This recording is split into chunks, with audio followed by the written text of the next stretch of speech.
do Senhor Jesus. Tudo bem?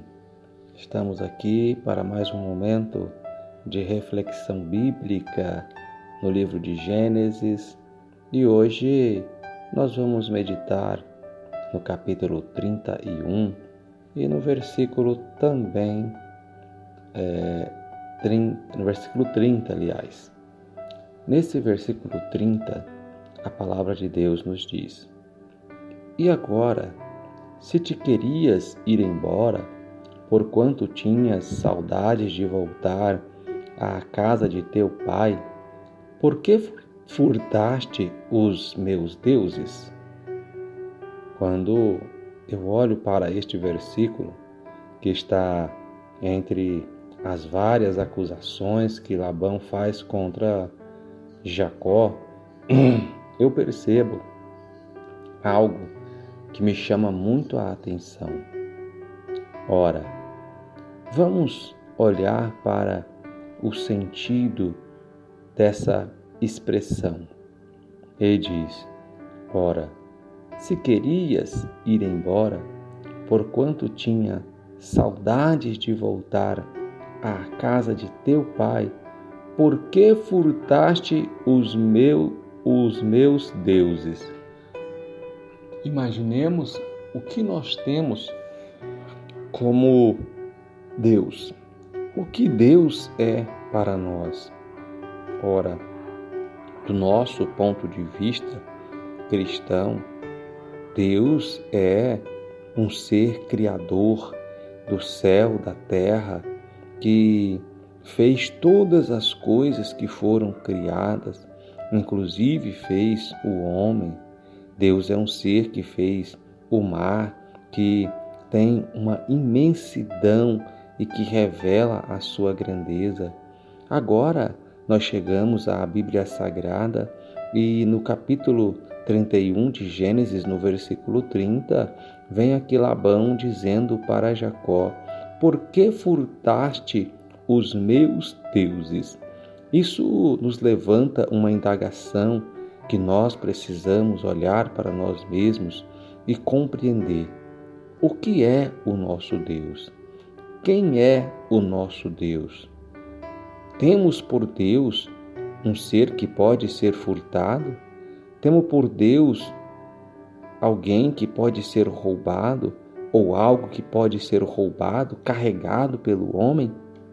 Isto é algo muito intrigante, pois, do ponto de vista da fé, nós precisamos conhecer a um Deus que está elevado acima de todas as coisas.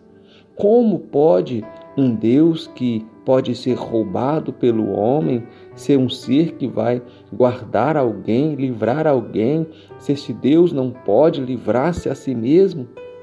Nós olhamos para as Escrituras e nós vemos que existe um conflito dentro dela entre o Deus verdadeiro e os deuses criados pelos homens, os deuses formados pelos homens. Aqui nós temos um exemplo claro disso, onde a Bíblia Sagrada nos revela que aquele moço estava acusando ao seu genro de ter roubado os seus deuses. Nós vamos ver também depois, lá mais à frente, que Deus ele cria um objeto para ser aí a expressão da sua presença. Esse objeto ele é levado, roubado, né? Ele é levado em uma guerra para uma terra estrangeira e então aquelas pessoas, com uma forma de honrar a Deus por causa daquela grande conquista, coloca aquele objeto dentro de um lugar onde era um santuário, que eles adoravam os seus deuses, que na verdade não eram deuses. E a Bíblia diz que quando eles colocam lá diante do seu Deus, que era representado por uma estatueta, por uma estátua grande, a Bíblia nos revela que no dia seguinte aquela estátua estava caída ao chão, porque Deus estava representado por aquela figura que era ali a Arca da Aliança que o povo carregava, onde havia os testemunhos da manifestação de Deus no deserto, assunto que iremos abordar após nós encerrarmos essa série de mensagens sobre o livro de Gênesis. Então, a gente percebe que ali nós vemos que Deus, ele é um ser espiritual. Deus não é um ser que pode ser carregado pelos homens nas suas mãos. Deus não é um ser que pode ser colocado dentro de um objeto, mas Deus, ele é um ser espiritual. A única coisa humana que pode carregar o Senhor é o nosso corpo. A Bíblia nos mostra isso, que nosso corpo, ele é templo do Espírito Santo, e por isso nós não devemos maltratá-lo, nós não devemos fazer-lhe mal, porque ele deve ser santificado para que possa então habitar a presença de Deus.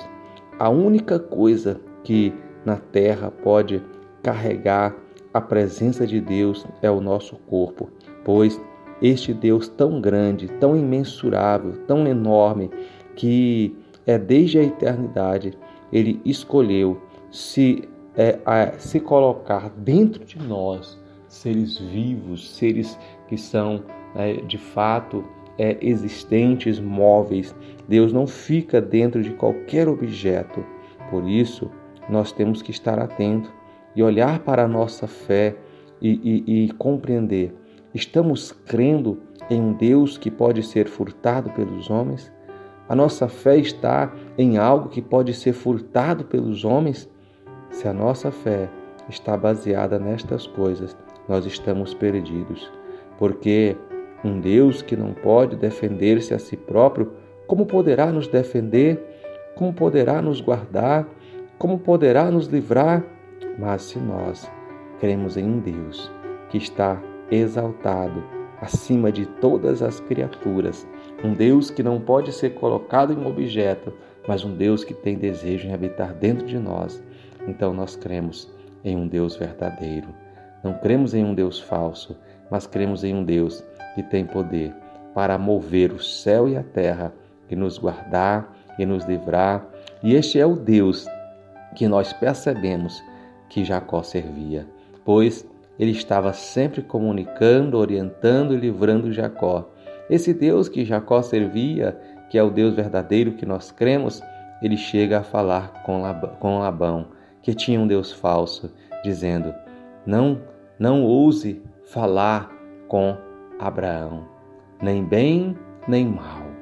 Não se levante contra Jacó. Não se levante contra Jacó. Não fales contra ele, nem bem nem mal. Esse é um Deus que fala. Esse é um Deus vivo. Esse é um Deus que orienta. Esse é um Deus que guarda. Deus abençoe a sua vida. Deus abençoe a sua família. Deus abençoe a sua casa. E o desejo do meu coração é que você conheça este Deus e tenha um relacionamento íntimo e particular com Ele, em o nome de Jesus.